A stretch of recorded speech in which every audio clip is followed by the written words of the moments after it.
सुपच कहते हैं। वाल्मीकि यानी भंगी के घर में जन्म है और वो संत आवे तो बात बन सके। तो वो कहने लगा युधिष्ठिर के उधर हमने अर्जुन जी को भेजा था, उससे पूछते हैं वो कह के आए कि नहीं संत को।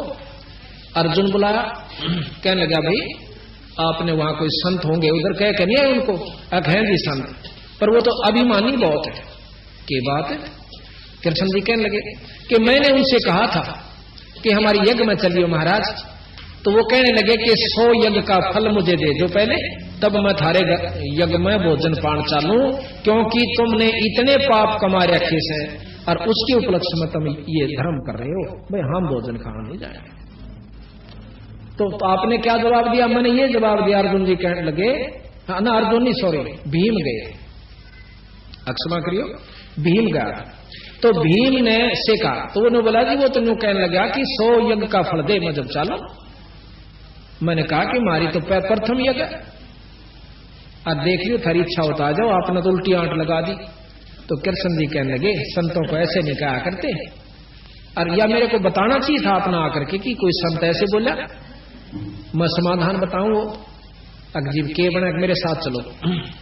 खुद भगवान कृष्ण नंगे पैरा और 500 पांडु राजा 6 के 6 चले जाते हैं, और जाकर के उसमें क्या हुआ, वो सुपथ सुदर्शन कौन था थोड़ा सा विवरण दूंगा। वो सुपथ जो था वो सुदर्शन बंगी जाति में छोटी जाति में, वैसे संत तो हम तो नहीं मानते जात को, पर जो फीत लागी वह कहनी पड़े। वाल्मीकि महर्षि भी हो गए पर भी वाल्मीकि कहना नहीं छोड़ा उसका। तो वो कबीर साहब के शिष्य थे। अब प्रश्न उठेगा कि कबीर साहब और द्वापर में करुणा में नाम से आए थे कबीर साहब, वो उनके शिष्य थे और पूर्ण ब्रह्म परमात्मा सतपुरुष के उपासक थे। अब जैसे हम जिसके उपासक हैं उतना लाभ लेते हैं, जैसे डीसी से मेल हो रहा है तो डीसी ताई का लाभ मिल रहा है हमें, मुख्यमंत्री से मेल है तो मुख्यमंत्री ताई का हम लाभ ले रहे हैं, इसमें कोई शक नहीं, लाभ जरूर ले रहे हैं। और जिसका प्रधानमंत्री तो मेल हो रहा है वो न्याराय संत, वो सिफारसी न्याराय पाओगा। तो इस प्रकार वो पूर्ण ब्रह्म परमात्मा जैसे आपको व्याख्या करी थी, ब्रह्म से ऊपर परब्रह्म और परब्रह्म से ऊपर पूर्ण ब्रह्म, उस पूर्ण ब्रह्म के उपासक कबीर साहब और अवतार कबीर साहब थे। कबीर साहब यानी करुणा में से नाम ले रखा था सुपथ सुदर्शन ने। उस दिन जिस दिन कृष्ण भगवान और 500 वो पांडव उनको बुलाने के आमंत्रित करने के लिए जाते हैं, तो कबीर साहब ने अपनी शक्ति से उस सुपथ सुदर्शन को कहीं दूर भेज दिया किसी कामवश, और वहां उसका रूप बनाकर खुद बंदी छोड़ बैठ जाते हैं। भगवान कृष्ण जाते हैं, जाके लंबी दंडौत करते हैं जैसे हम करते हैं आस्तीन ग्रंथ साहब के सामने और संतों को। इस प्रकार 5वां ने जब कृष्ण भगवान ने दंडौत करी तो 5वां ने उनने भी करनी पड़ी। तो उठ कर कहते हैं, सुदर्शन जी कहने लगे कि कैसे आए त्रिलोकीनाथ इस गरीब की कुटिया पर। तो भगवान कृष्ण बहुत सात्विक और सतोगुणी प्रधान है, कहने लगे महाराज आपकी महिमा ने कौन जान सकता है, हम आपको आमंत्रित करने आए हैं कि हमारी यज्ञ में चलिए। तो भगवान कबीर साहब कहते हैं, सुदर्शन कहते हैं कि भगवान कृष्ण बात ऐसे है कि ये भगत जी आया था 4-5 दिन हो जब भीम का नहीं, क्यों भीम का नारा पछाण में आवे।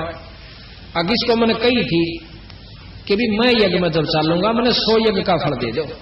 कि भगवान कृष्ण तो सारी जाने थे, ने बोले महाराज आप ही की वाणी है, क्योंकि जो कबीर साहब ने शास्त्र ईब लिखे हैं ये चारों युगा में लिखा है जो के तो आपकी वाणी है कि संत मिलन तू चालिए तज माया अभिमान, और जो पग आगे धरे ओ हे यज्ञ समान। अब जितने भी भक्तात्मा, चाहे करोड़पति, चाहे कोई बड़ा अफसर, चाहे कैसा भी है गरीब, जो यहां से सतभाव से सत्संग समागम में आया है अपने अहंकार अभिमान में त्याग कर, तो उसको एक एक कदम का फल एक यज्ञ के समान है। ये संतां की वाणी है। तो इस प्रकार कहने लगे महाराज आपकी वाणी है कि साध मिलन को चालिए तज माया अभिमान, और जो पग आगे धरे वो है यज्ञ समान। ये सतगुरु आप अपने 100 यज्ञ ले लो और बाकी मारे दे दो झोली में, हमारा भी उद्धार हो जाए। इतने भी नम्र भाव से भगवान कृष्ण प्रार्थना करते हैं। ये मानता का सबूत होता है। जिसमें ज्यादा शक्ति और भक्ति होगी वो नम्र ज्यादा होगा, और जिसमें कम होगी वो उखड़ सुखड़ सा बोला करे, करड़ा करड़ा रहा करे। भगवान कृष्ण जो से बहुत विनम्र और 3 लोक के सबसे श्रेष्ठ सतोगुणी प्रधान। जैसे बरगू जी ने छाती में लात मार दी थी इनके, और फिर भी उनकी टांग पकड़ के बोले, ए महाराज इसे बज्जर के और फूल के सी लात लागी कदे टूट ना गई हो, आपका दर्द तो नहीं हुआ? और मारा के साथ उसकी पकड़ कर टांग मन मरोड़ दे और गेलम गुत्थम गुत्था फुटम कुटा, नहीं, उन्होंने ऐसा नहीं किया। तो इतने विनम्र और सतोगुणी भगवान कृष्ण विष्णु जी है। तो कहने लगा मैंने इनसे कहा था कि 100 या 100। अच्छा, फिर ने बोला भी बात तेरी ठीक से। प्रसन्न हो गए भगवान कबीर साहब, और ने बोला वह चालना, और अपनी सुमरनी माला थी खुट्टी पर टंग रही थी। भीम था, इन्हों बोले भाई भीम एक सुमरनी ठा लाइए मेरी। अब भीम वो माला तारण जा से भीम पर माला नहीं उतरती उनकी, और पसीना हो रहा। उस भीम ने नौका आखी बगा दिए थे और वो आज तक वक्टे नहीं आ लिए, और वह उस संत की माला नहीं उतरी।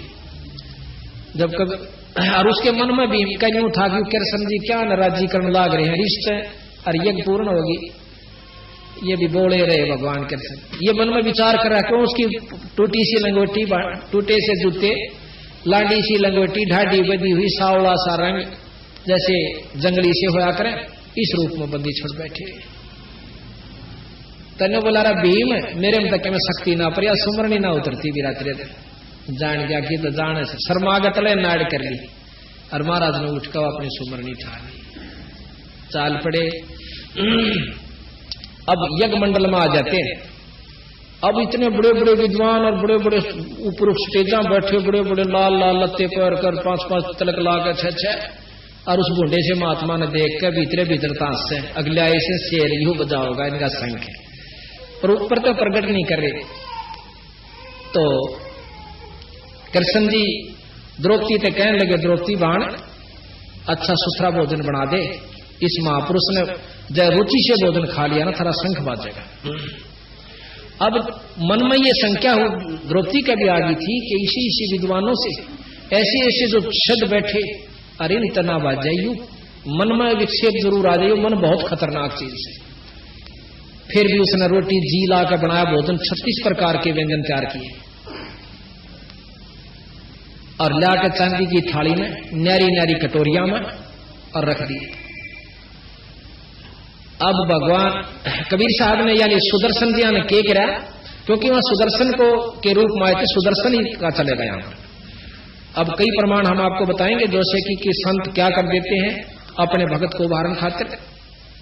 तो सुदर्शन जी ने के करा, वो सारी जो किसी में खीर था, किसी में हलवा था, किसी में और तरह के कई प्रकार के पकवान बना रखे थे, 36 प्रकार के, वो सारे ज्यों के त्यों एक थाली में इकट्ठे कर लिए, थोड़े थोड़े जितने खाने थे, और उसकी खींचड़ी सी रड़ा ली, जैसे ने सारे गथोड़ में थोड़ दिए, यानी रड़ा दिए। और द्रौपदी ने देखी बैठी बैठी, अकबर ने इतने जी ला कर भोजन बनाया से, और संत खाओगा और सराओगा, उंगली चाटेगा, इसने कभी खाई भी ना होंगे इसे भोजन। और जब उसने नो देखा कि मेरी तो 2 घंटा की आंख फुड़ाई, चूल्हे आ गए दुम्मे में, और इसने जो है ना ये सारा जो है खिचड़ी बना ली, इसमें स्वाद का भी ना बेरा, यू कित के शंख बजावेगा, यू गलीज, यानी मन बहुत कसूता कह रहा के विचार करगी 1 सेकंड में कि इसने जो ना खान का भी ना बेरा, यू कहा के शंख बजावेगा, इसने लाए इसने पकड़ कर, ये बहुत कसूता है। मन के मते ना चालिए, मन है पक्का दूत, और ले डूबे दरिया में फिर जात छूट। एक बार कुक्रम करवा दे, लठ बजवा दे, मुकदमा करवा दे, फिर भारा हो जाने का हमारा समझौता करवा दे। तो पहले कबीर साहब ने कहा पहले समझौता कर लो, ने 2 गाल दे दे, अपना कान बोझ ले, 2 मार ले, जब भी सबर कर ले तो भी बढ़िया रहोगे उन मुकदमाते हैं। और आज तक किसी की इज्जत ना रही, सही ने जो राज्य हो लिए वो भी आखिर में लठ बजा बजा कर मर कर कुत्ते की जुनी में जा ली। तो भाई द्रौपदी के मन में बहुत विक्षेप आ गया।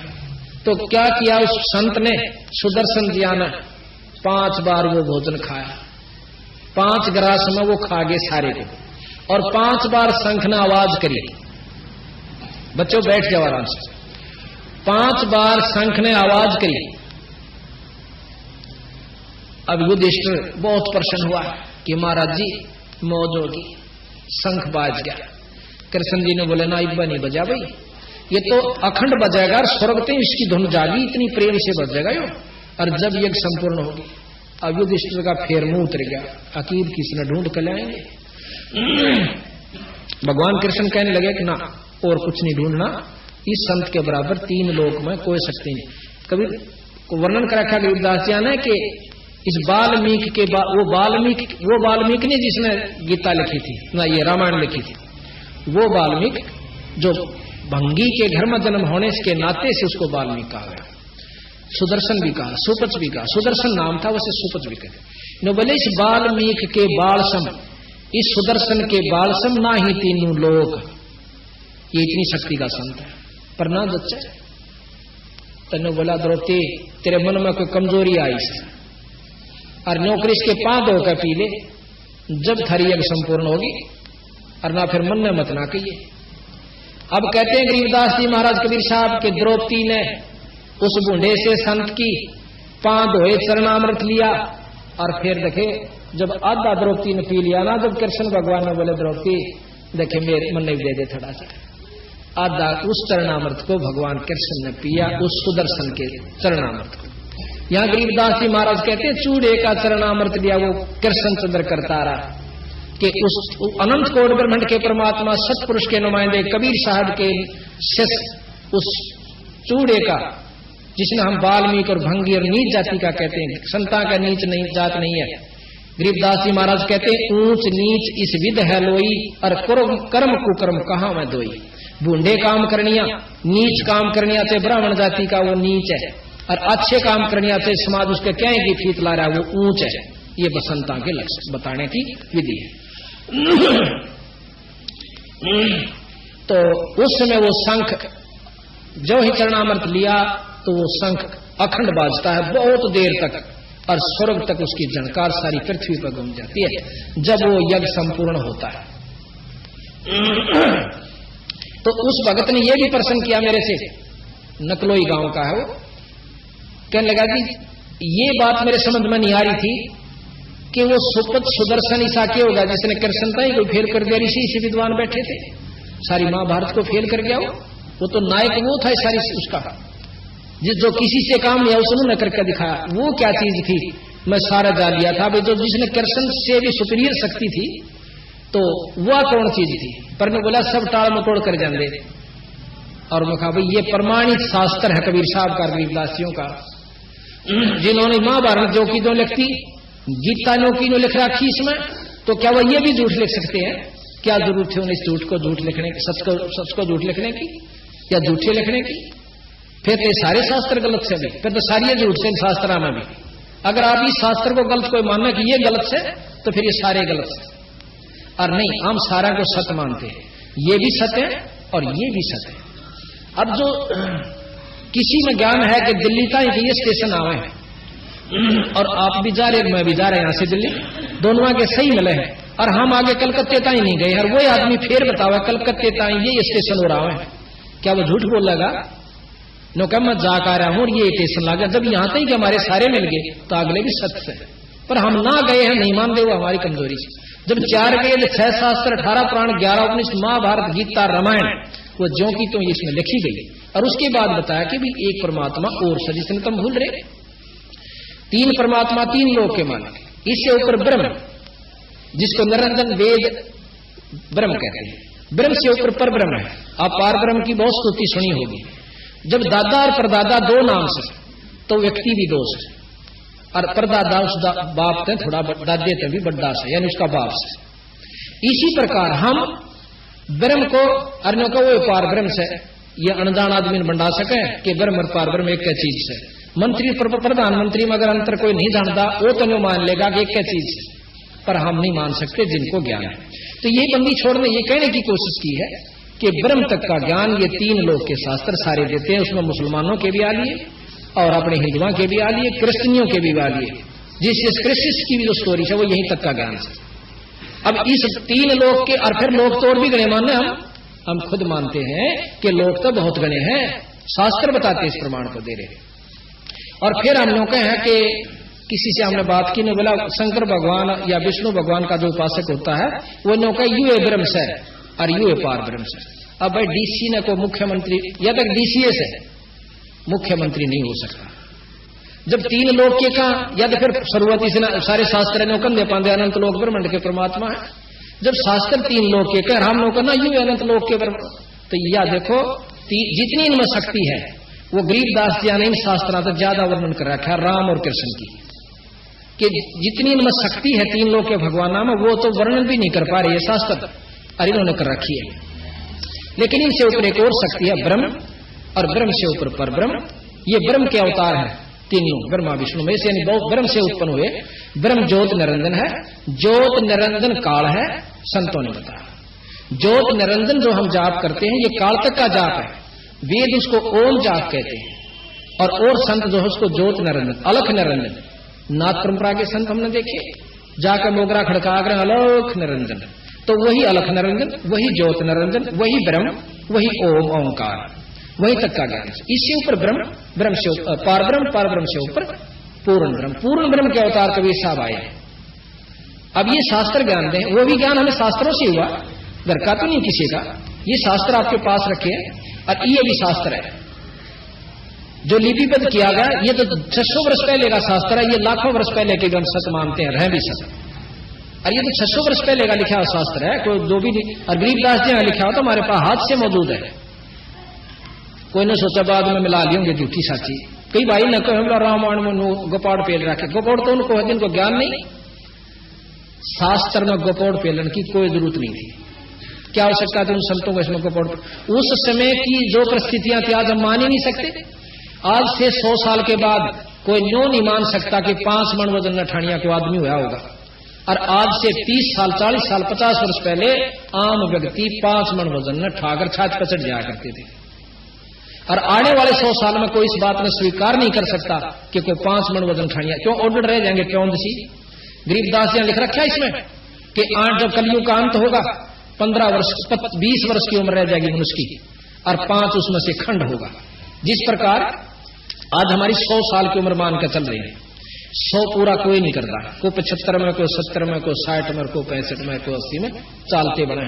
तो अंत जब होगा जब 20 साल की उम्र रहेगी और 5 उसमें से खंड होगा, 15 साल मर पड़ कर पूरे होया करेंगे। इतने कसूते यहाँ पर दुख होया करेंगे, दुख तो ही होना हो चुके हैं शुरू, और आने वाले समय में तो इतना दुख इस जीव को हो जाएगा, यहाँ कैर हो जाएगा हर जीव के ऊपर, चाहे मनुष्य है चाहे दूसरे है। तो 15 साल की उम्र होगी, 20 साल की, जिसमें 5 खंडा, और 5 साल की लड़की का बालक होने शुरू हो जाएंगे। ये समय आओगा और दिल खोल कर ये जीव रहा करेंगे मनुष्य जाति के, कोई मकान नहीं रहेगा, क्योंकि उस समय वर्षा अभाव हो जाएगा और इतने जंखाड़ चला करेंगे कि भूचाल आया करेंगे, मकान बिल्डिंग रह नहीं सकती, और उसमें बिल खोद कर ये प्राणी रहा करेंगे। ये कलयुग के अंत की बात बंदी छोड़ गरीबदास जी ने बताई। तो प्रकरण ये चल रहा था कि हम इस चीज को स्वीकार नहीं कर पाते, तो फिर क्या हुआ, यज्ञ पूर्ण हुई, युधिष्ठिर को सपने आने बंद हुए।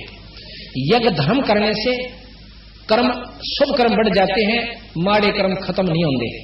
या भूल मत करियो कि कोई लोग का मैंने यज्ञ कर दिया और पिछले पाप कर्म खत्म हो गए, यज्ञ का फल अलग से मिलेगा और पाप कर्मों का अलग से मिलेगा। धर्म का जैसे यज्ञ क्यों करवाया गया, जिस प्रकार सब्जी में मिर्च ज्यादा हो जाए और वह ना खाई जाती होता है घी घेर ले, पर जो अवगुण मिर्च का सब भीतर शरीर में जाकर अवगुण मिर्च जरूर करेगी, खा जरूर गए। नमक जैसे ज्यादा हो गया उसमें घी डाल लिया वो भी कम हो जाएगा, लेकिन नमक अंदर जो डिफेक्ट नमक ने या फायदा करना वो जरूर करेगा। इसी प्रकार हम पुण्य कर्म जो करते हैं, पाप कर्मों को, जैसे भाई अच्छे धर्म कर रखा, आज वो करोड़पति हो गया, इस दुख से बचा, पैसे की कमी ना रही, लेकिन जो और उसके भाग्य के कर्म से वो भोगने पड़ेंगे। उसका बालक भी मर जाएगा, टांग भी टूट जाएगी, अधरंग भी मारेगा, अंधा भी होगा, चाहे करोड़पति के चाहे अरबपति हो, वह कर्म अलग से, वो सुख न्यारे कर्म का से। तो यहाँ 3 लोक की व्यवस्था का प्रधान ये है कि जिसे कर्म जीव करेगा वो भोगने होंगे। और ये बंदी छोड़ महाराज कहते हैं हमारी शरण माए पाछे, उस पूर्ण सत्पुरुष की शरण माए पाछे, और सच्चे नाम का सार नाम का जाप करनी है, ये पाप कर्म खत्म हो जाएगा। अब यह बात नहीं जचे थोड़ी सी कि इनमें के शक्ति होगी कि ये खत्म कर दें, ये कर सकें, और 3 लोक की व्यवस्था